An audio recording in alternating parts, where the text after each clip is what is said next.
আজকে অভাবে পড়িয়া দেখেন আপনার আর ভাই নাই। অনেক সময় তো বর্তমানে মাও নাই, বাবু নাই। মা বাবা বলেছে নিজেরটা নিজে কইরা খা। বর্তমানে বাস্তব না বাস্তব আপনারা বলেন। যে ছেলে কামাইতে পারে তারও আদর, তার বউরও আদর, তার ছেলে মেয়েরও আদর, নাতি নাতির বুকে টাইনা নাই। আর যে ছেলে সংসারে টাকা দিতে পারে না তারও দাম নাই, তার বউরও দাম নাই, এমনকি ছোট ছোট বাচ্চা নাতি নাতিরও দাম নাই। কথা বলেন ঠিক না? এই বাস্তবতা মানতে না চালেও মেনে নিতে হবে যারা বুদ্ধিমান আছে, জ্ঞানওয়ালা। রব বলে যে দিলটা কাউকে দিস না যারা ভেঙে দিতে পারে, বরং দিলটা আমি রবের নামে ছেড়ে দে। আর আমি রব তেমন দয়াবান।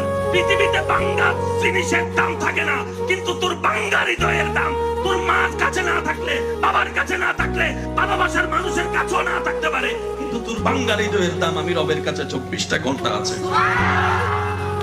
সেজন্য দিলটা সবসময় দিতে হবে কাকে? একটু জোরে বলেন, আরো জোরে। বান্দা হিসেবে দিব আল্লাহকে, উম্মত হিসেবে দিব নবীকে।